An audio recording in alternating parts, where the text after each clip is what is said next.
বিসমিল্লাহি সুবহানাহু ওয়া সুবহানা ওয়াসসালাতু ওয়াসসালামু আলা যিল মাজদি ওয়াল মাকানা আম্মা বা'দ। প্রিয় দর্শক, আজ আমরা কথা বলবো আরাফার রোজা সৌদি আরবের 8 তারিখ 9 তারিখে রাখবো নাকি বাংলাদেশের 9 তারিখে রাখবো। বাংলাদেশের সম্প্রতি এই বিষয়টা নিয়ে সামাজিক যোগাযোগ মাধ্যমকে কাজে লাগিয়ে বেশ বিতর্ক সৃষ্টি করা হয়েছে।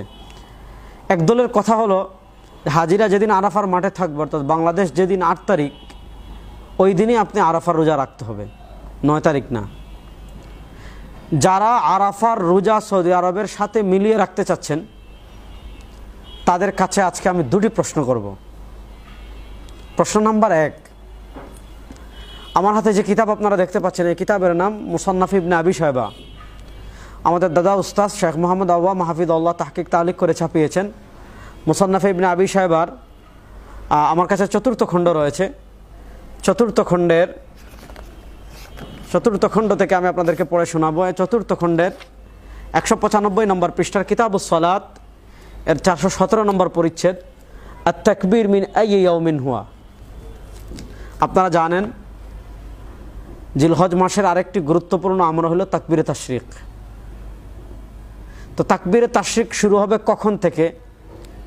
ইমাম আবু বকর ইবনে আবি শায়বা রাহিমাহুল্লাহ হযরত আলী রাদিয়াল্লাহু তাআলা থেকে হাদিস এনেছেন, হযরত আব্দুল্লাহ ইবনে মাসউদ রাদিয়াল্লাহু তাআলা থেকে হাদিস এনেছেন, হযরত যায়েদ ইবনে সাবিত রাদিয়াল্লাহু তাআলা থেকে হাদিস এনেছেন, হযরত উমর ইবনুল খাত্তাব এবং হযরত উমর ইবনুল খাত্তাব রাদিয়াল্লাহু তাআলা থেকে হাদিস এনেছেন, ইবনে মাসউদ রাদিয়াল্লাহু তাআলা থেকে অসংখ্য সাহাবী থেকে হাদিস এনেছেন।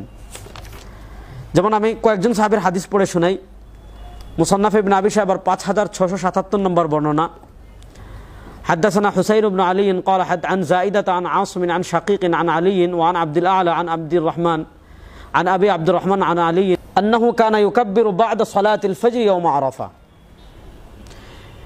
যে আরাফার দিনের ফজরের নামাজ থেকে তাকবীরে তাশরিক তিনি শুরু করতেন। একই বর্ণনা এসেছে হযরত উমর ইবনুল খাত্তাব রাদিয়াল্লাহু তাআলা থেকে আব্দুল্লাহ থেকে, যে আব্দুল্লাহ ইবনু মাসউদ রাদিয়াল্লাহু তাআলা আনহু 5670 নম্বর বর্ণনা, যে আব্দুল্লাহ ইবনে মাসউদ রাদিয়াল্লাহু তাআলা আনহু আরাফার দিনের সকাল থেকে সুবহে তাকবীরে তাশরিক শুরু করতেন। 5681 নম্বর বর্ণনা হযরত ওমর রাদিয়াল্লাহু তাআলা থেকে বর্ণিত, আন্নাহু কানা ইউকাব্বিরু মিন সালাতিল গাদাতি ইয়াউমা আরাফা। আরাফার দিনের সকাল থেকে হযরত ওমর রাদিয়াল্লাহু তাআলা কি করতেন? তাকবীরে তাশরিক পড়তেন। ঠিক যায়েদ ইবনে সাবিত আর অসংখ্য তাবি সাহাবী থেকে এটা প্রমাণিত যে আরাফার দিনের সকাল থেকে তারা তাকবীরে তাশরিক শুরু করতেন।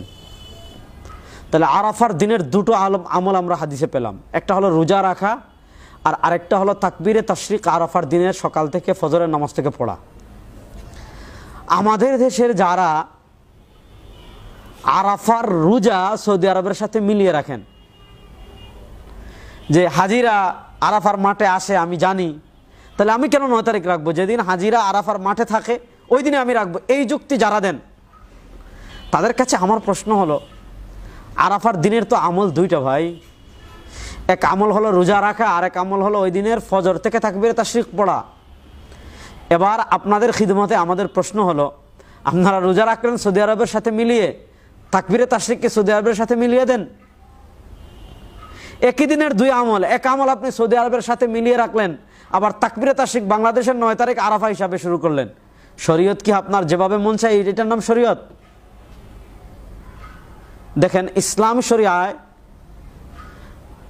একদম নাসাইতে বর্ণনা এসেছে, কানা রাসূলুল্লাহ সাল্লাল্লাহু আলাইহি ওয়াসাল্লাম ইয়াসুমু 9 মিন জিলহিজ্জা, জিলহজের 9ম দিন পর্যন্ত রাসূলুল্লাহ সাল্লাল্লাহু আলাইহি ওয়াসাল্লাম রোজা রাখতেন। একটা হাদিস বুঝেন,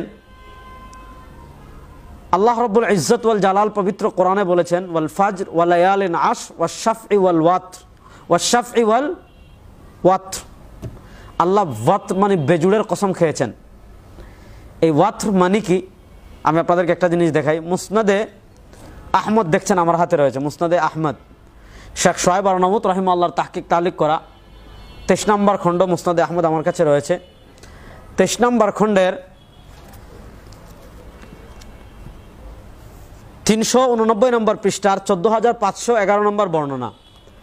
حدثنا زيد بن الحباب قال حدثنا عياش بن عقبة قال حدثني خير بن نعيم عن أبي الزبير عن جابر رضي الله تعالى عنه وعنهم عن النبي صلى الله عليه وسلم قال إن العشر عشر الأضحى ওয়া লায়ালিন আশর,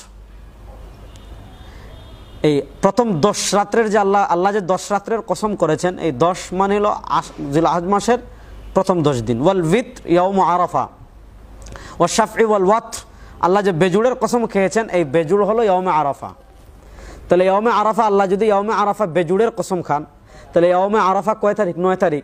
এখন আপনি যদি 8 তারিখ বাংলাদেশ হিসাবে রোজা রাখেন, তাহলে এটা ওয়াত হলো না শাফ হলো? এজন্য যারা সৌদি আরবের সাথে মিলিয়ে রাখতে চান, তাদেরকে আজকে দুটো প্রশ্ন করলাম। 1 নম্বর প্রশ্ন, আরাফার দিনের তো 2 আমল, তাকবীরে তাশরিক কেন সৌদি আরবের সাথে মিলিয়ে রাখেন না, পড়েন না? তাকবীরে তাশরিক কেন বাংলাদেশের আরাফা হিসাবে করেন?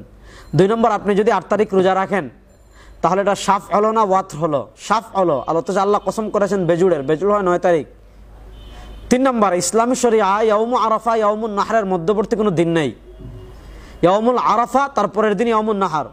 আপনি যদি 8 তারিখ রোজা রাখেন, তাহলে 10 তারিখ কুরবানি, মধ্যবর্তী আরেক দিন। এই দিন কি? এখানে কেউ কেউ আরেকটা বেদাত করে ফেলেন, যে মনে করেন যে 8 তারিখও রাখি 9 তারিখও রাখি, 2 দিনে আরাফা না। আরাফার রোজা একটা, 2টা রাখার কোনো সুযোগ নাই। এমনি রাসূলুল্লাহ সাল্লাল্লাহু আলাইহি ওয়াসাল্লাম 9 দিনের রোজা রাখতেন, হিসাবে আপনি রাখতে পারেন, কিন্তু আরাফার রোজা মনে করে 2টা রাখা যাবে না।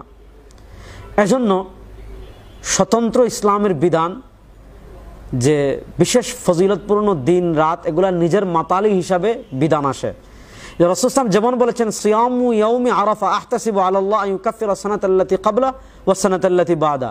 কেউ যদি আরাফার দিন রোজা রাখে, আল্লাহ 1 বছর সামনের পিছনের গুনাহ মাফ করেন। এভাবেই নবী করিম সাল্লাল্লাহু আলাইহি ওয়াসাল্লাম বলেছেন, সিয়ামু ইয়াউমি আশুরা, কেউ যদি আশুরার দিন রোজা রাখে। এবার আশুরার দিন আপনি সৌদি আরবের সাথে মিলিয়ে রাখেন না, আপনার এখানে যেদিন মুহররমের 10 তারিখ ওই দিন রাখেন? পয়েন্টগুলো বুঝেন। আল্লাহ নবী যেমন বলেছেন সিয়ামু ইয়াউমি আরাফা, তেমন বলেছেন সিয়ামু ইয়াউমি আশুরা। এবার আপনি আরাফার রোজা যদি সৌদি আরবের সাথে মিলিয়ে রাখতে চান, আশুরারটাও রাখেন। আশুরারটা কি দোষ করলো? আপনি একটা রাখবেন আরেকটা রাখবেন না? শরীয়ত কি আপনার বাপের পৈতৃক সম্পত্তি নাকি, যে আপনার যেখানে যেভাবে মন চায় এভাবে আমল করবেন? এজন্য ইয়াউমু আরাফা এটা হলো 9 তারিখ। এজন্য আমরা 9 তারিখ শুরু থেকে, সকাল থেকে যেমন তাকবীরে তাশরিক পড়ি, ঠিক তেমনিভাবে আমরা আগামী রবিবার বাংলাদেশ ইয়াউম আরাফা, ওই দিনে আমরা রোজা রাখবো। আল্লাহ রাব্বুল ইজ্জত ওয়াল জালাল আমাদের সবাইকে ওই দিন রোজা রাখার তৌফিক দান করুন। আজ এ পর্যন্ত। আল্লাহ সবাইকে ভালো রাখুক, সুস্থ রাখুক। আসসালামু আলাইকুম ওয়া রাহমাতুল্লাহি ওয়া বারাকাতুহু।